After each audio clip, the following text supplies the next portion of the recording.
Hi everybody, I'm Danny Dancer and I am the Kidtropolis educator here at Children's Museum Houston. Welcome to today's Facebook Live Educator Moment. Woo! Oh, that's gross. Don't do that. Okay, I am going to give everybody a couple of minutes because, you probably can hear my loud voice from the next room if you do have your computers or your phones going. But we want to give folks a few minutes to join us for our educator moment because we have a lot of really cool information as well as some fun things that you can do at home planned for today. So, folks at home, how you doing? You having a good day? Yeah? How was school today? I can't hear you. You're going to have to tell me in the comments. All right, maybe make a little thumbs up if you had a good day. You could tell me something really fun that you have planned for this weekend. It is officially October, y'all, so we can start thinking about Halloween. I know that we've been encouraged to think about Halloween for like 2 months now or something like that, but I try to wait at least until October rolls around. So if you know what you might want to dress up as in a costume this October, I would love to hear about that as well. I'll give everybody maybe 1 more minute. But if you have any comments that you'd like to share, go ahead and tell me all about them because I know I haven't made up my mind about my Halloween costume yet. So I was thinking about dressing as Coraline because I thought that would be kind of a fun costume to put together. If you've seen Coraline or if you've read the book, it's just like a rain jacket and like some blue pants and then some rain boots and then maybe like a cat or something that she could carry around with her, something. I don't know, but I haven't decided yet. So you can be like, oh, awesome idea. Or like, you know what you should try? You should dress up as this character that I may or may not have heard of. Marshall from Paw Patrol. Oh, Marshall from Paw Patrol. I remember Paw Patrol. Oh, I don't, how did they see it? The Paw Patrol, Paw Patrol. That's all I got. But I vaguely remember Paw Patrol. I got a couple of kids at home who had watched that as well. So, cool. All right, should we go ahead and get started? All right, it is time for Educator Moment. And today's Educator Moment is sponsored by Bank of America. So if you guys have watched this week, we have a whole bunch of different activities, all focused on money and financial literacy. We have had some story times, we have had an art activity, and today we're going to be focusing on different ways to save money. Now, before we get too much further, I am going to go ahead and acknowledge the elephant in the room. Hello! I'm sorry, what's happening here? I'm an elephant and I'm in the room. Yay! Okay, that's cool, but I actually meant it as more of like a metaphor. A what-a-for? It means that we're going to talk about something that might make people feel a little nervous or even a little uncomfortable. I make people feel uncomfortable? No, not you. You are great. Oh, I am? Absolutely. Oh, good. Okay. Well, bye then. Have fun. We will. Thank you. All right. So, as it turns out, talking about money can be kind of a tricky thing to talk about sometimes. And because of that, a lot of times we choose just not to talk about it. Just ignore it. And the thing that can happen then is if we choose not to talk about money, then we're also choosing to ignore problems or concerns that we may have around money, and that can actually make them a little bit more difficult. Now, money is a really personal thing, and I'm not saying that you need to go and talk to your neighbors or your friends about it, but I think it is important to talk to our families, especially to our kids. Because here's the thing, our kids, when they're little, we do everything that we can to help prepare them for life as they get older, right? Because we'll do things like read stories with them so that they can learn their literacy skills, that they can use their imagination and develop a love for learning. We might do things like we might teach them how to ride a bike or how to play a particular sport so that they can understand the value of things like teamwork and getting exercise. And of course, we try to lead by example by making good choices and showing them how to be kind. We need to be able to talk to kids about money as well, because when we do that, especially from an early age, we help give them the skills that they need to make good money choices as they get older. So, Today, we are going to be focusing on one particular good money habit, as I mentioned before, and that is saving. What I'm going to do is take you through 5 different ways that you, yes you, and I am talking to both kids and adults here, 5 ways that you can save on everyday expenses. Now, I know there's more than 5, so if you already know one way that you could save a little bit of money within your family, you can go ahead and type that in the chat right now. I'd love to hear it. I'm going to share my 5 with you, and then at the end, I would love to hear if you have more ideas that we didn't already talk about. It's possible we may already have some of the same ideas. Now, the cool thing about saving money, and of course, these ideas, it's going to be different for one family to the next, how much money you are able to save if you try these ideas out. But any money that you save, that's money that can go towards something else. Maybe it goes towards a different need. Maybe it goes towards paying down debt. Maybe it goes towards an emergency fund or saving money for long-term expenses like saving for college. All right, so we're going to go through just 5 for now, but we are going to start off with idea number 1 for saving money. Turn off the lights.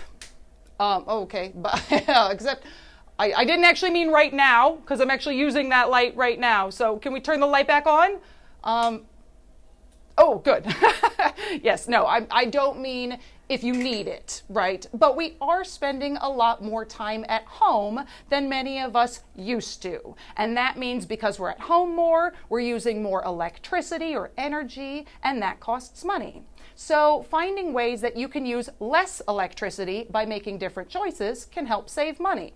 So kids, a couple of things you may already know. Of course, turning off lights not when you're using them, but when you leave the room, when nobody needs those lights on anymore. Instead of turning on the TV, you could read a book. Ooh, I know. And if you do something like go outside, you go for a bike ride, you come back in, you're super sweaty. Instead of turning up the air conditioning, drink a little water. That'll help cool your body down without costing any money. So that's rule number 1. Idea number 2, cook at home. Again, I don't necessarily mean right now, unless you are already on your way to the kitchen to make yourself a snack, in which case I'm not trying to stop you. Go ahead. I mean, you know, you need to do what you need to do. I'll talk really loud so that you can hear me while you're in the kitchen until you get, I'll assume you're back by now. Okay, welcome back. All right, yes, we do, again, spend more time at home. And that means we are cooking a lot of meals at home. And for the adults who are often responsible for cooking these meals, it can be a lot of work. And at a certain point, if the adult's listening or anything like this adult right here, you're kind of just like, I am not feeling this tonight. And so you might just say, tonight we're gonna order food for takeout or delivery. And you know what? That's okay, right? Because it's good to support our local businesses. It's good to take a break from work. And it's still fair to say that it costs less to make food at home than it does to eat out. So one way that we can save money is just make sure we're making more of our meals at home. So this is where kids can get involved. Oh, kids, instead of saying, look at this, doesn't this look delicious? Instead of saying, what's for dinner tonight? I know that's not how you talk, but what's for dinner tonight? You could instead say, excuse me, adults, how can I help you with dinner tonight? Especially if you say it in that voice, they'll just love it. All right, and so then you can get involved, which actually means you can help with gathering ingredients, you can stir or mix things together, you can help set the table or maybe clear the dishes afterwards, help clean up a little bit. Any way that you help is a huge benefit for your family. It not only saves money, but it also can be a lot of fun. Speaking of cooking, this brings us to idea number 3 to save money. Make a meal plan. What does that mean? I will tell you. When you make a meal plan, you decide what you are going to make for all of your meals for the entire week. You then make a shopping list. Ooh, yes, a grocery list based on that meal plan. And then when you go to the store, you stick to the list. That's the trick. Sticking to that list helps make sure that you're only buying what you need, so we don't have to worry about like wasting any food because it like expires or goes bad. And kids, Ways that you can help with this: you can help suggest some of the meals that might be part of the meal plan. You can also help by looking through those lovely circulars that you probably get in the mail, because these often tell you what's on sale, or they might share some coupons that you can use to save even more money on things that you're already planning to buy. So we've gone through 1, we've gone through 2, we've gone through 3. We have 2 more to go. Idea number 4. And again, if you have your own ideas, go ahead and keep them coming because I'd love to hear about them. Idea number 4, reduce, reuse, and recycle. Ta-da! We've all heard this before. We know it's good for the environment. As it turns out, it's good for your wallet as well. So with reducing, we already talked about reducing food waste by doing something like making our shopping list based around our meal plan. We can also just reduce the amount of stuff that we buy. So for example, instead of buying a new book, maybe we check one out from the library. For reusing, we can, for example, use one of these, a reusable water bottle. That way, instead of having to buy a whole bunch of bottles, we can actually save money by just refilling the one over and over again. We can also reuse certain items and purchase items that are gently used. So like if you go to a thrift store for your clothes or for your toys, then you actually save a little bit of money versus if you buy them brand new. It also helps with reducing stuff that would otherwise end up in the trash. And it goes both ways too. You can actually help with that by donating some items that you don't need anymore, and that can actually give you a little tax credit come tax season. Very exciting, I know. Or if you want to earn a little bit money, you can try selling it, like at a secondhand store, or maybe have something like a garage sale with your family. And then as far as recycling goes, we know that it's very important, and I hope everyone's doing this at home. And if you're not, you can kind of look for more opportunities to recycle things like paper and cans and plastic at home. If you recycle, a lot of cities will actually give you a credit on your garbage bill. So that's one way to save money. Another way is actually another way you can recycle is actually doing something called upcycling, where you take something and turn it into something else. So for example, you could take an old t-shirt and cut it up into rags, and now you don't have to buy paper towels because you can just wash those rags. Or you can even create some cool art. My friend Viri made a video yesterday that you might have seen called Affordable Art, where she took just stuff around the house, kind of common things that don't cost a lot of money, and made something really, really cool out of them. So that's something that is pretty easy. You can find all sorts of weird, interesting, creative ways to use stuff that you might ordinarily throw in the trash or the recycling bin to create art. You don't need to spend a lot of money to make that happen. And finally, number 5, you can have or create a series of free or low-cost family fun days. You can even do the jazz hands with it if you want. Family fun days. I know. So this is a great one for kids to actually kind of take the lead on, if you will. Come up with some ideas for things that you know your family enjoys doing together that either don't cost any money or that don't cost very much money. So you might, for example, plan for a hike and a picnic, or maybe you decide you want to have a cook-off with your family, like who can make the best cookies. You can have a board game marathon, or you can just stay home and watch a movie together as a family. And if you want, you can actually put these ideas together so that you can choose them a few days in advance, and that way you can plan ahead in case there's anything that you need to gather together to make that family fun night happen. So if you want to start planning for this now, I can show you what my example looks like, and you can make one at home. Ta-da! All you need to make this happen is a jar, some craft sticks, and a marker or a pen. So you take all of those cool ideas that you have for fun things to do with your family, you write them down on craft sticks, and when it is time, you draw one out, and that's what the family does. Guess what we're doing this weekend, guys? Karaoke time. I'm gonna love it. We'll see if my kids enjoy it as much as me. All right, so This is something that you can make right now if you want to. You can start planning ahead for the weekend by making your family fun jar. And this jar doesn't have to cost anything either. If you don't have a jar, you can use a cup. If you don't have craft sticks, you don't need to go out and eat a bunch of popsicles or anything. You can just take strips of paper, write it on the strips of paper, fold them up, and pick them out one at a time. So, those are my 5 fun ways to save. There we go, I got them.